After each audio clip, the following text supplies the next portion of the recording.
Camera lens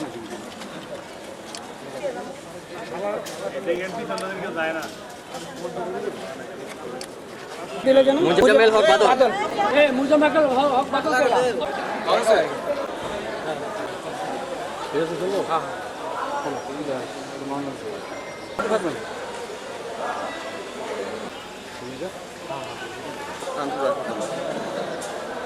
আপনারা জানেন যে আমাদের সরকারি যে হাসপাতালগুলো আছে সেখানে এই দালালদের দৌরাত্ম্যের কারণে আমাদের যে সাধারণ জনগণ তারা প্রায় ভোগান্তির শিকার হয়। তারা নানাভাবে এই দালালদের দ্বারা হয়রানির শিকার হয়, বিভিন্নভাবে মানুষ এখানে প্রতারিত হচ্ছে। তো তারই ধারাবাহিকতায় আজকে আমরা র্যাব 11 সহযোগিতায় এই 300 শয্যা বিশিষ্ট হাসপাতালে অভিযান পরিচালনা করি। তো এখানে অভিযান পরিচালনা করতে গিয়ে আমরা 3 জন দালালকে হাতে নাতে ধরতে পাই এবং এই 3 জনকে আমরা বিভিন্ন মেয়াদে শাস্তি প্রদান করি এবং একজনকে অর্থদণ্ড প্রদান করি।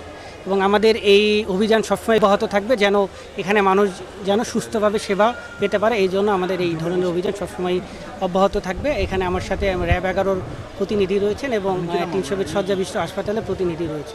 আমরা এই খানপুর হসপিটালে দালালদের বিরুদ্ধে অভিযান পরিচালনা করি, কারণ এখানে আমরা বিভিন্ন সময় বিভিন্ন যারা চিকিৎসা প্রার্থী আসে তারা বলে যে এখানে দালালরা তাদেরকে ফুসলাইয়া অন্যদিকে নিয়ে যায় এবং অনেক টাকা খরচ করে। আমরা গত 2025 সালে এই ধরনের একটা অপারেশন পরিচালনা করেছিলাম।